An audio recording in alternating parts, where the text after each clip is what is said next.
आकाशवाणी रांची से प्रस्तुत है प्रादेशिक समाचार।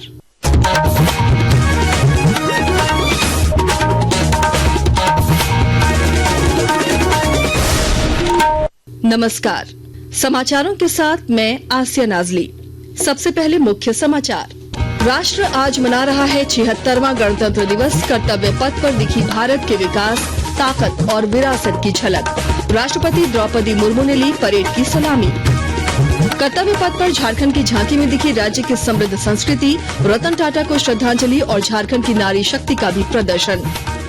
झारखंड में भी देशभक्ति की भावना के साथ मनाया जा रहा है गणतंत्र दिवस। राज्यपाल ने रांची में और मुख्यमंत्री ने दुमका में किया झंडोत्तोलन। अन्य जिलों में भी शान से लहराया तिरंगा। केंद्र सरकार ने सरकारी कर्मचारियों के लिए एकीकृत पेंशन योजना को किया अधिसूचित। इसी वर्ष अप्रैल माह से लागू होगी योजना। और हॉकी इंडिया लीग के महिला वर्ग का फाइनल मैच आज रांची में शाम 6 बजे से सुरमा हॉकी क्लब और ओडिशा वॉरियर्स के बीच होगा खिताबी मुकाबला। और अब समाचार विस्तार से। राष्ट्र आज 76वां गणतंत्र दिवस मना रहा है। राष्ट्रपति द्रौपदी मुर्मू ने नई दिल्ली के राजपथ पर तिरंगा फहराया और कर्तव्य पथ पर आयोजित गणतंत्र दिवस समारोह में परेड की सलामी ली। इस दौरान भारत के विकास, ताकत और विरासत की झलक देखने को मिली।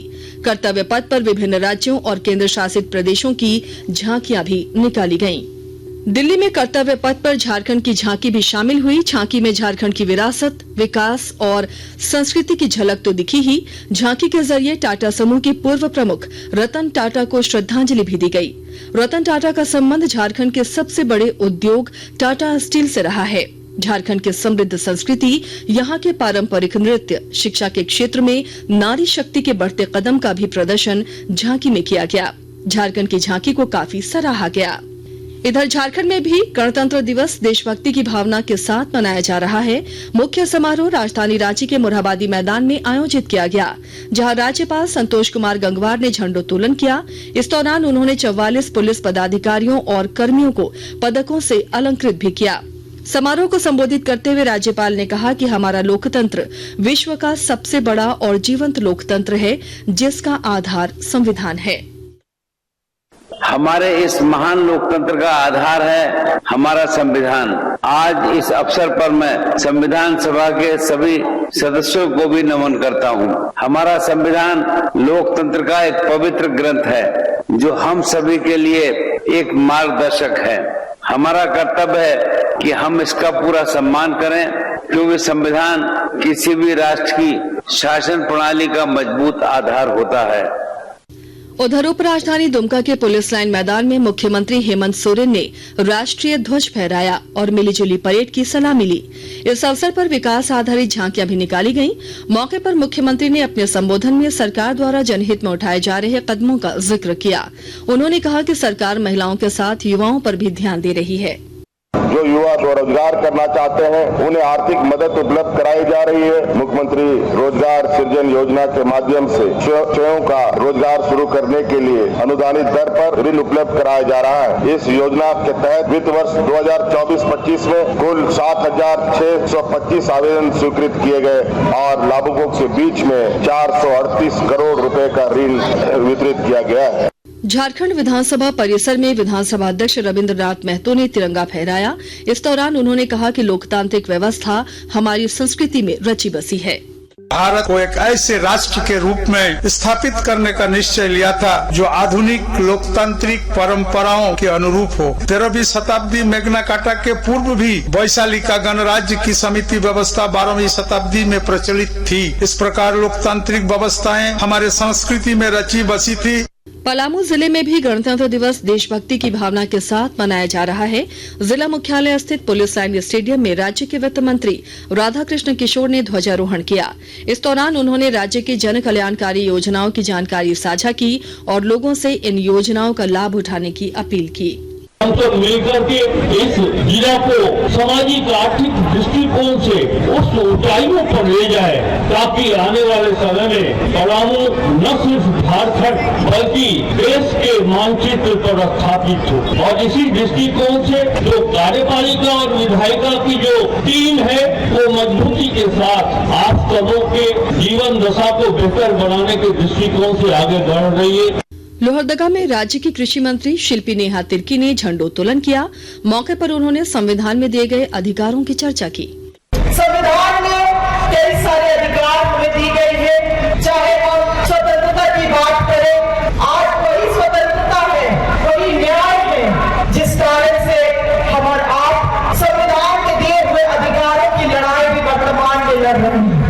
76वें गणतंत्र दिवस के अवसर पर देवघर में अल्पसंख्यक कल्याण मंत्री हफीजुल हसन अंसारी ने केके स्टेडियम में ध्वजारोहण किया और परेड की सलामी ली। उन्होंने कहा कि हमारा उद्देश्य समाज के अंतिम व्यक्ति तक विकास को ले जाना है। आकाशवाणी के ताजा तरीन समाचारों के लिए आप हमारी वेबसाइट newsonair.gov.in पर लॉग इन कर सकते हैं। ताजा समाचार एक सैंडल AIR न्यूज अलर्ट्स और Facebook page all India radio news पर भी उपलब्ध है। आप प्रादेशिक समाचार एकांश के एक सैंडल AIR न्यूज _ रांची और फेसबुक, इंस्टाग्राम पेज तथा YouTube channel AIR news Ranchi पर भी हमारे बुलेटिन सुन सकते हैं। प्रादेशिक समाचार आप आकाशवाणी रांची से सुन रहे हैं। गणतंत्र दिवस के अवसर पर बोकारो में मुख्य समारोह स्थानीय पुलिस लाइन मैदान में आयोजित किया गया। पेयजल, स्वच्छता एवं मद्य निषेध विभाग के मंत्री योगेंद्र प्रसाद ने राष्ट्रीय ध्वज फहराया। इस अवसर पर मंत्री योगेंद्र प्रसाद ने कहा कि झारखंड विकास के पथ पर निरंतर अग्रसर है। आज यहाँ हमारा देश का विकास की ऊंचाइयों को छू रहा है, वही झारखंड प्रदेश प्रगति के पथ पर बढ़ते हुए देश के मानचित्र पर सुशोभित हो रहा है। सरकार द्वारा संचालित विकास योजनाओं ने जहाँ राज्य और जिले की तस्वीर बदली है, वही आम जनमानस के जीवन में सकारात्मक बदलाव आया है। गिरिडीह जिले में भी गणतंत्र दिवस समारोह धूमधाम से मनाया जा रहा है। गिरिडीह झंडा मैदान में नगर विकास मंत्री सुदेव कुमार ने राष्ट्रीय ध्वज फहराया। इस दौरान आकर्षक झांकियां भी निकाली गईं। मंत्री ने उत्कृष्ट प्रदर्शन करने वाले झांकियों को पुरस्कृत किया। इस मौके पर मंत्री ने कहा कि सरकार सभी वर्गों के विकास के लिए गंभीर है।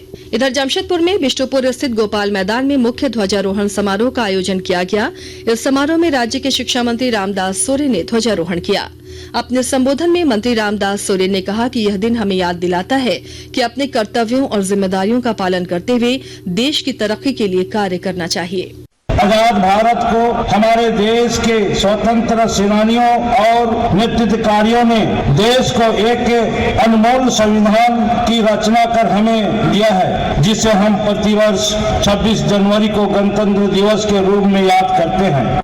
उधर पश्चिमी सिंहभूम जिले में गणतंत्र दिवस का मुख्य समारोह पुलिस लाइन मैदान में आयोजित किया गया, जहां राज्य के मंत्री दीपक बिरुआ ने राष्ट्रीय ध्वज फहराया। इस मौके पर उन्होंने भटके हुए नौजवानों से हिंसा का मार्ग छोड़कर राष्ट्र की मुख्यधारा में लौटने की अपील की। पाकुड़ जिले में भी गणतंत्र दिवस धूमधाम से मनाया जा रहा है। रानी ज्योतिर्मयी स्टेडियम में राज्य के श्रम नियोजन मंत्री संजय प्रसाद यादव ने झंडोत्तोलन किया और परेड का निरीक्षण किया। इस दौरान उन्होंने बेहतर काम करने वाले अधिकारियों और कर्मचारियों को सम्मानित किया। गणतंत्र दिवस के अवसर पर आकाशवाणी रांची परिसर में उप महानिदेशक DC हेम्ब्रम और उच्च शक्ति प्रेषित केंद्र में उप निदेशक आनंद प्रकाश सिंह के द्वारा झंडोत्तोलन किया गया। मौके पर आकाशवाणी के कई पदाधिकारी और कर्मचारी मौजूद रहे। केंद्र ने एकीकृत पेंशन योजना UPS के कार्यान्वयन को आधिकारिक तौर पर अधिसूचित कर दिया है। सरकार ने केंद्र सरकार के कर्मचारियों के लिए राष्ट्रीय पेंशन प्रणाली के अंतर्गत एक विकल्प के रूप में पिछले वर्ष अगस्त में एकीकृत पेंशन योजना शुरू की थी। यह योजना इस साल 1 अप्रैल से लागू होगी। हॉकी इंडिया लीग के महिला वर्ग का फाइनल मैच आज शाम 6 बजे खेला जाएगा। मोरहाबादी स्थित मरांग गोम के जयपाल सिंह स्टेडियम में सुरमा हॉकी क्लब और ओडिशा वॉरियर्स के बीच खिताबी मुकाबला होगा। और अब अंत में मुख्य समाचार एक बार फिर। राष्ट्र आज मना रहा है 76वां गणतंत्र दिवस। कर्तव्य पथ पर दिखी भारत के विकास, ताकत और विरासत की झलक। राष्ट्रपति द्रौपदी मुर्मू ने ली परेड की सलामी। कर्तव्य पथ पर झारखंड की झांकी में दिखी राज्य की समृद्ध संस्कृति। रतन टाटा को श्रद्धांजलि और झारखंड की नारी शक्ति का भी प्रदर्शन। झारखंड में भी देशभक्ति की भावना के साथ मनाया जा रहा है गणतंत्र दिवस। राज्यपाल ने रांची में और मुख्यमंत्री ने दुमका में किया झंडोत्तोलन। अन्य जिलों में भी शान से लहराया तिरंगा। केंद्र सरकार ने सरकारी कर्मचारियों के लिए एकीकृत पेंशन योजना को किया अधिसूचित।